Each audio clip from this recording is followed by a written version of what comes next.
Have you ever wondered why some people seem to effortlessly build wealth while others struggle paycheck to paycheck despite earning decent money? The difference isn't luck or secret knowledge reserved for the wealthy elite.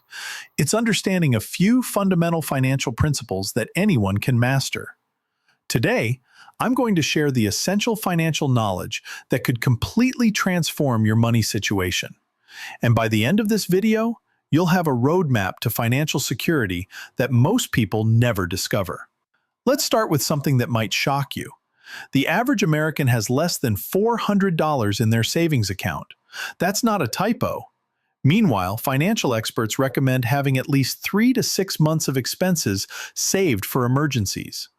This gap between reality and what's needed reveals a massive problem in our financial education system.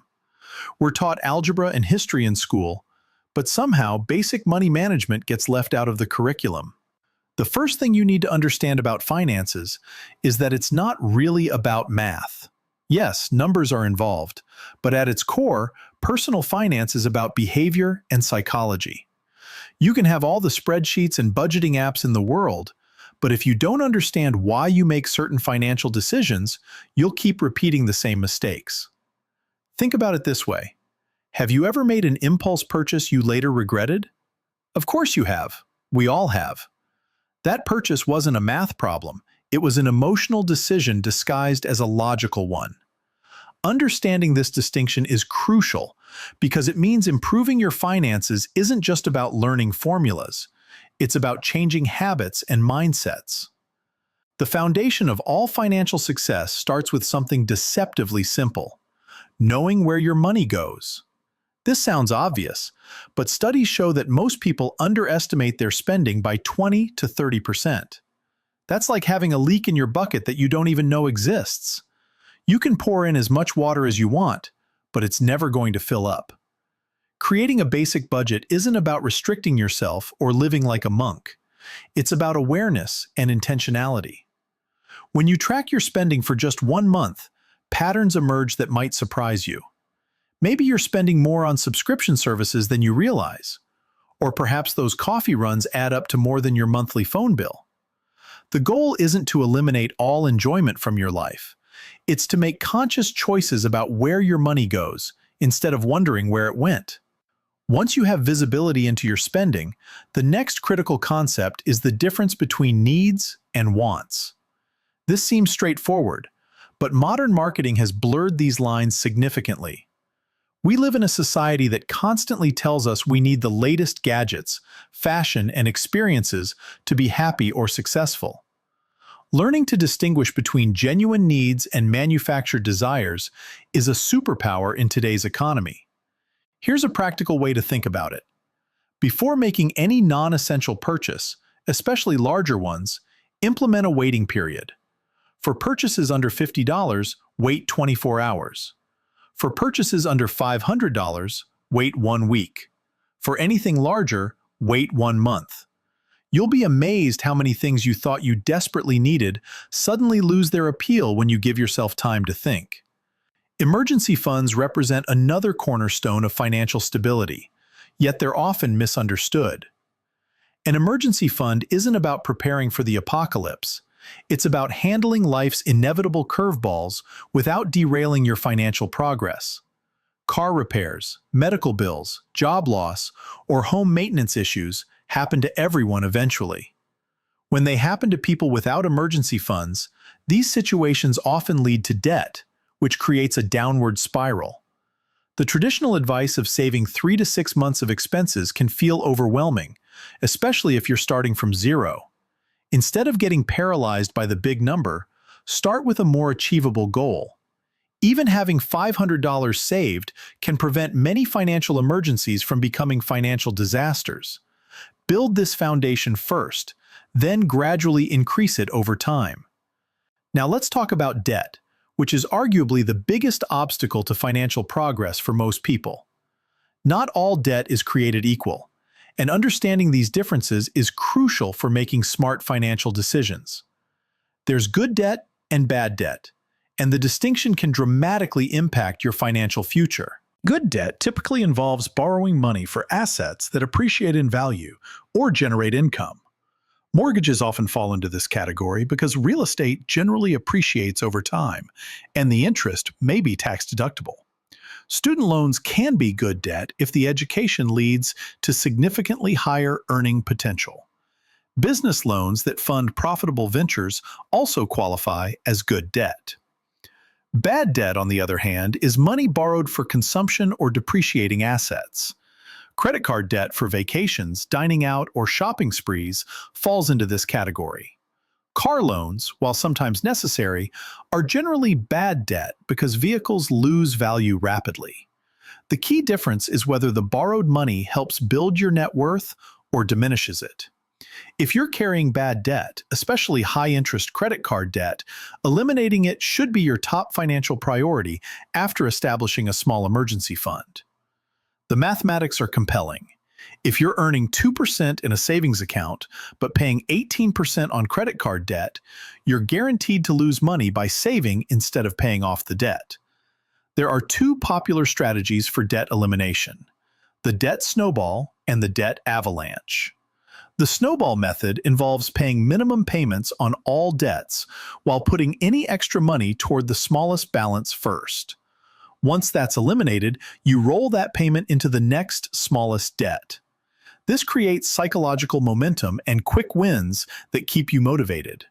The avalanche method targets the highest interest rate debt first, regardless of balance size.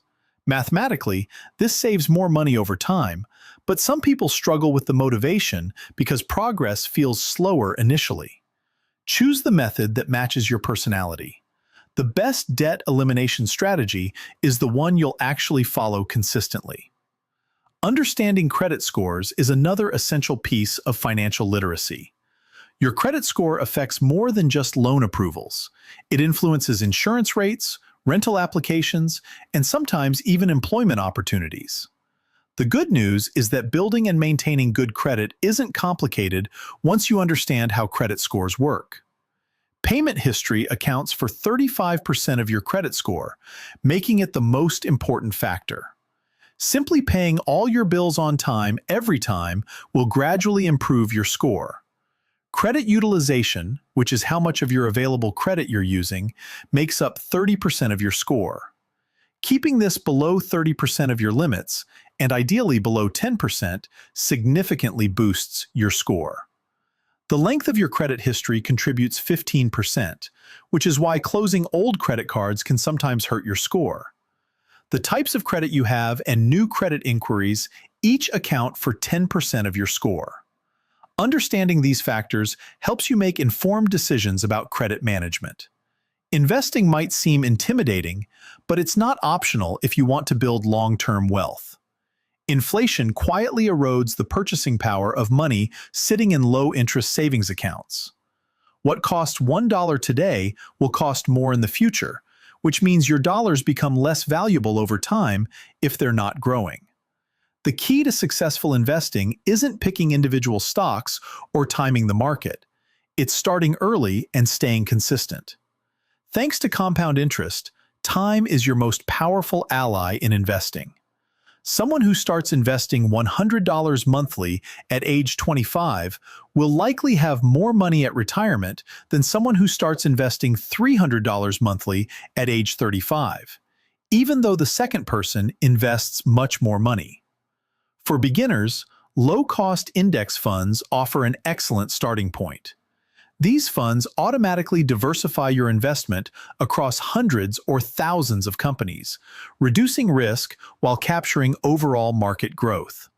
Many employers offer matching contributions in retirement plans, which is essentially free money. If your employer matches your contributions, contribute at least enough to capture the full match before investing anywhere else.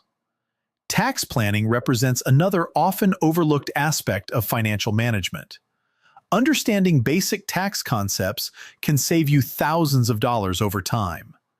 Tax-deferred accounts like traditional retirement plans reduce your current tax bill while building retirement savings. Tax-free accounts like Roth retirement plans use after-tax dollars but grow and can be withdrawn tax-free in retirement. Health savings accounts offer unique triple tax advantages for those eligible. Contributions are tax-deductible, growth is tax-free, and withdrawals for qualified medical expenses are tax-free. After age 65, HSAs function like traditional retirement accounts for non-medical expenses. Insurance is your financial safety net, protecting you from catastrophic losses that could destroy years of financial progress. Health insurance protects against medical bankruptcy, which remains one of the leading causes of personal financial ruin. Disability insurance replaces income if you become unable to work, and life insurance protects your family's financial security if something happens to you. The key with insurance is finding the right balance between protection and cost. You want enough coverage to protect against major risks without over-insuring and wasting money on unnecessary premiums. Financial success isn't about perfection or having all the answers immediately. It's about making consistent progress over time and learning from mistakes along the way. Start with the basics. Track your spending, build a small emergency fund, eliminate high-interest debt, and begin investing for the long term. Remember, personal finance is personal. What works for someone else might not work for your situation. The principles remain the same, but the implementation should fit your income, goals, and circumstances. The most important step is the first one. Your future self will thank you for starting today, regardless of how small that beginning might seem. If this video opened your eyes to what's possible with your money, then don't stop here. Tap the video on your screen and I'll walk you through it step by step.